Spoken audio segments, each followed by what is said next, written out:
አሁን የምነግራችሁን በደንብ አስተውሉ። አሁን ይህንን ቪዲዮ እያያችሁ ያላችሁት በንቃት ነው ወይስ በህልማችሁ?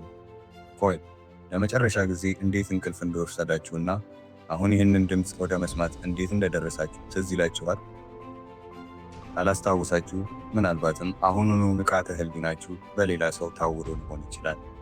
አንድ ሐሳብ ልክ እንደ ቫይረስ ነው። አንዴ አእምሮ ውስጥ ከበቀለ ሊገደል የማይችል አጥፊ ወይም ለውጥ አምጪ ኃይል አለው።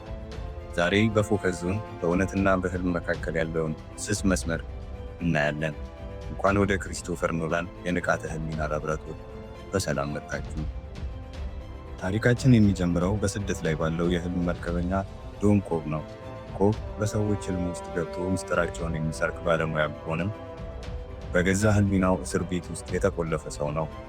ባለቤቱ ሞል ራሷን ካጠፋች በኋላ ልጆቹን ጥሎ እንዲሰደድ የተገደደው ኮብ ወደ ቤቱ ለመመለስ ሲል አንድ የማይቻል ተልዕኮ ይቀበላል። ይኸውም የሮበርት ፊሸርን አእምሮ ወሮ አንድ አዲስ ሐሳብ መትከል ወይም ኢንሴፕሽን መስራት።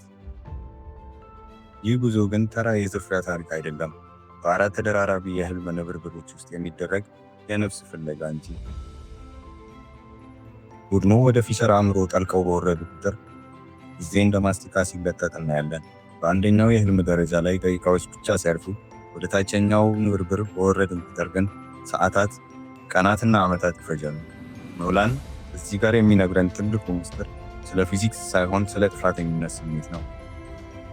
ኮብን በየህልሙ ውስጥ እያሳደደች የምታጠቃው ባለቤቱ ሞል የገዛ አእምሮ የፈጠራት ትዝታ ብቻ ነበረች። ኮብ ባለቤቱን ያጣው በዚሁ ሐሳብ ነው።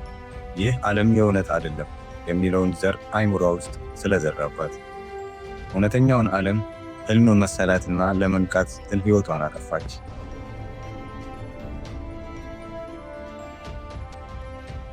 ወደ ፊልሙ ቴክኒካዊ ጥልቀት ስንገባ እያንዳንዱ የህልም ደረጃ የራሱ አርኪቴክቸር እንዳለው እንረዳለን። ከዝናብ ከተማ እስከ ስበት አልባው ሆቴል፣ ከዚያም እስከ በረዶ ምሽግ ድረስ የምናየው ትግል ተመልካቹን በከፍተኛ ውጥረት ውስጥ ይይዛል። ቡድኑ ከዚህ ሁሉ ንብርብር ለመውጣት ዘኪክ የተባለውን የመውደቅ ድንጋጤ መጠቀም ነበረባቸው። ይህ ሁሉ ግን ኮብን ወደ መጨረሻው መድረሻው ወይም ወደ ሊምቦ ለመውሰድ የሚደረግ ጉዞ ነው። ሊምቦ የንቃተ ህሊና ድርጊ ሲሆን ኮብ ካለፈው ጸጸቱ ጋር ፊት ለፊት የሚጋፈጥበትን ቦታ ነው። እሱ ከዚህ ስቃይ ነፃ መውጣት የቻለው ሞልን እንደ እውነት ማየት አቁሞ እንደ ትዝታ መያዝ ሲችል ብቻ ነበር። በሌላ በኩል ቡድኑ በሮበርት ፊሸር ላይ የሰሩት ስራ አንድ ትልቅ የሞራል ጥያቄ ያነሳል። ፊሸር አባቱ እንደሚወደው አምኖ ሲነቃ ስሜታዊ ፈውስ አግኝቷል። ነገር ግን ያ ፈውስ የተመሰረተው በኮብ በፈጠረው ውሸት ላይ ነበር። ታዲያ የትኛው ይበልጣል? ሰላም የሚሰጥ ጣፋጭ ህልም ወይስ የሚያም መራራ እውነት? ይህ ጥያቄ ፊልሙን ስንጨርስም አብሮን ይቆያል። ኖላን የሰውን ልጅ አእምሮ እንደ ላብራቶሪ፣ ትዝታን እንደ እስር ቤት፣ ፍቅርን ደግሞ እንደ መዳኛ ገመድ ተጠቅሞበታል። እያንዳንዱ ገጸ ባህሪ የራሱ ቶተም ያለው ሲሆን ይህ መሳሪያ በእውነትና በህልም መካከል ያለውን ስስ መስመር እንዲለይ ይረዳቸዋል። በመጨረሻው ትዕይንት ላይ የሚሽከረከረው ቶተም ሳይወድቅ ስክሪኑ ሲጠቁር ተመልካቹ ይህ ሁሉ ህልም ነው ወይስ እውነት በሚል ጭንቀት ውስጥ ይወድቃል። ነገር ግን ትልቁ ቁም ነገር ኮብ ቶተሙን አለመመልከቱ ነው።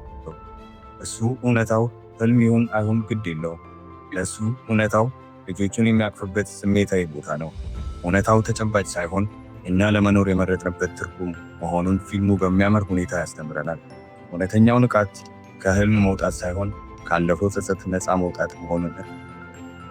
ውድ ተከታታዮች፣ ይህንን የመሰሉ አእምሮን የሚያነቁና የጥበብን ጥልቀት የሚመረምሩ ትንታኔዎች እንዲደርሷችሁ ቻናላችንን ሰብስክራይብ በማድረግ ቤተሰብ ይሁኑ። እናመሰግናለን። ሰላም።